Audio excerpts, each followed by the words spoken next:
It's now, 11 straight losses in Winnipeg. They had a 3-1 lead late in the second. They give up a McDavid goal before the break and then a couple more to lose in regulation.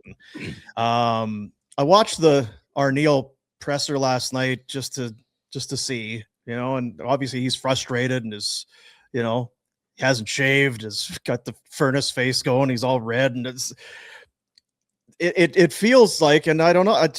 I don't know who comes in and replaces, but it kind of has that feel like almost like Edmonton when they were in that tailspin a couple of years ago to start the season. It's like, well, we need to do something. And I guess it worked. It feels like the Jets have to do something.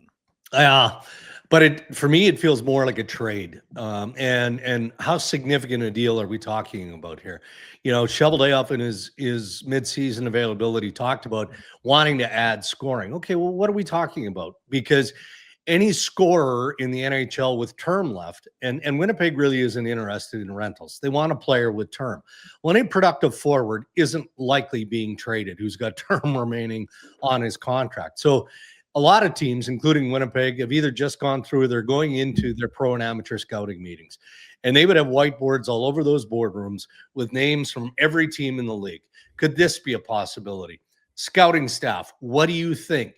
Find me a young up-and-coming player that maybe hasn't quite popped yet and needs a fresh start. Like a Zegras as an example, right? He goes from Anaheim to Philadelphia, and Rick Tocchet, clearly is getting what he needs from Trevor Zegras, and there's a willingness from Zegras' perspective to learn how to be a better player than he was in Anaheim. I think that's really what Winnipeg is looking at before they're looking at axing Scott Arneal. He's got a bit of term left on his deal. The general manager, Cheveldayoff, he has term left on his deal. Yeah. He's too good to get rid of. Cheveldayoff's done a good job there. He has done a good job. President's Trophy last year. Man, it's crazy what's happening. So what are we talking about then? We're talking about trying to improve the roster, and that's where it gets really dangerous and tricky. Because if you're looking to add a piece that's going to matter, who's in that deal? Logan Stanley? Is there another younger piece? You know what I'm saying, right? I know exactly what you're saying. You can't keep throwing first-round draft picks out there. My response to you is what I told. If Cheveldayoff cared what I thought, it'd be like it's the same thing I said to you about Bill Zito. Yeah, don't do anything. Yeah, this is not your year. Like you're at 35 points right now. Yeah.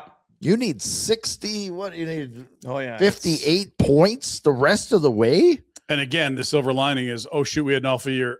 Go pick in the top 5. Yes. That would help them a lot.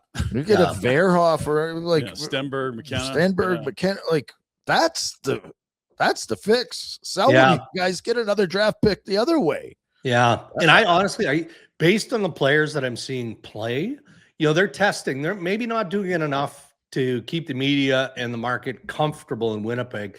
They are looking at the Manitoba Moose, and you're seeing players come into the equation now at the expense of older guys. You think Nino Niederreiter is happy that he's been a healthy scratch? He's pissed. He is. But that's a veteran player who doesn't feel like it's fair, and that's not the right approach. Gus Nyquist, not happy. He hasn't scored a goal. He's got 0 goals for Winnipeg. Luke Chen is another one. These are Luke Chen to me is a tradable commodity. You're going to get him for a deeper draft pick, right? He's slow, but he's still got a level of toughness. He still can defend. There's a team that will have interest in Luke Chen. For me, that's what I'd be doing, Rhett. I wouldn't be trying to do anything drastic, but I'd be moving out some of these older pieces and trying to figure out what you have. Like Brad Lambert is wanted out of Winnipeg reportedly all year long. I mean, he's got pace. This kid can skate. He obviously doesn't fit the eye of Scott Arneal, or he'd be playing in the National Hockey League. Billy Hanola, go down the list. So I think that's probably more the direction we're going to see Winnipeg going in, is making sure they know what they have and what they don't have in these young guys. We looked at it because the Flames played Montreal 2 nights ago. They're the youngest team in the league. And while I was looking at how young the Flames, shit, Winnipeg is the oldest team in the league. Oldest team. Yeah. And if you tell me that they're playing slow and they're not going to get a Vezina season from Hellebuck, and they've only got 3 guys that are scoring and everyone else haven't done, they need to get younger. Agreed. And again, the tricky part is how do you do that? You stand pat. You don't trade your pick away. I think maybe I've told this story, but it goes back to the Eric Stahl draft in Carolina eons ago, right? Paul Maurice told the story, but he was head coach of the Carolina Hurricanes at the time. Jim Rutherford was the GM. They had an okay start to the year, but things started to trend downward. And by the midpoint of the season, January 1st, I think they were out of the playoffs at that point. And Rutherford literally went to his head coach, Maurice, and said, sorry, man, you're not getting any help. There's this kid, Stahl, that I've got my eye on. And if we've got a shot at drafting this guy, we're drafting that guy. So I'm not making any trades to make this team better. And if I do make trades, it's because I'm positioning us to make sure. Like, Winnipeg is going to be a lottery team, right? They're going to be a lottery first. team. Yeah. This is where the GM hat gets fun to have on. And I was just going to say, and spoiler alert, they did get Stahl, and then they won a Stanley Cup. Ding. If you want to know how that Fantasy story hockey. Fantasy Yeah. hockey. Drafted high and won a cup. Yeah. But when you look at the bottom of the standings in the NHL, Yeah. it's all Western Conference teams. It's wild. And this is the concern as a fan of the Calgary Flames, where you can push pause and you can kick the can down the road.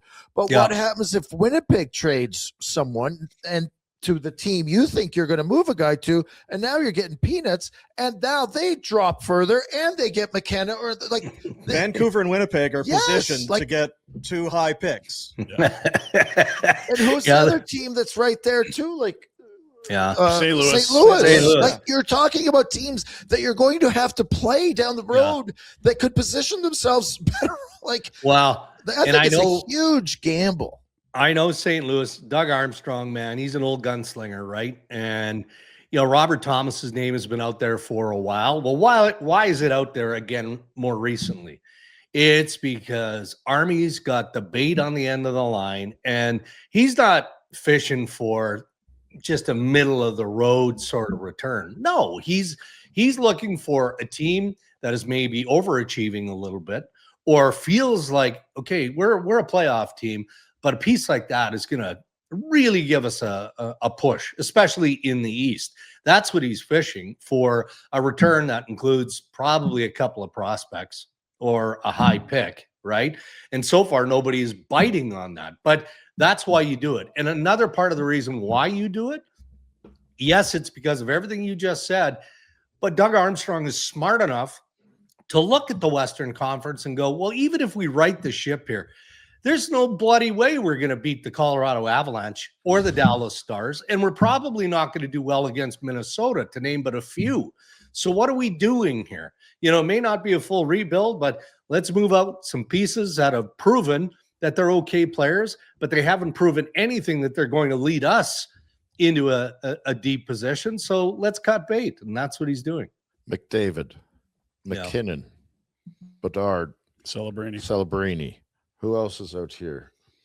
That's good players. Well, Anaheim has some stars. Like- They look like they're going to be all right. You've got some superstars. You got to get to the Dallas Stars organization, Minnesota, Kaprizov, a huge let's. Oh, we get in. There's a chance. Well, and Dallas is going to be a player here, right? Via trade. I mean, Again, money? Yeah. And everybody, Dallas is like Vegas, like Colorado, like everybody wants to go there. So even the players that we don't even know are going to be available to have full trade protection. Hey, we got a call and Dallas is interested. What do you think? Yeah, bags are packed. Let's go. I would be a terrible GM apparently, because I'd be like, I'm not going to sit here and wait this out and hope that it comes to me. Like, Right. I'll be damned if I'm not going to get something in return. You're not wrong, Rhett, but there has to be a partner in that process. Hey, buddies, thanks for watching. We appreciate it. Also, if you could throw in a like and subscribe, it does help us out with what it is we are doing. And check out more at flamesnation.ca.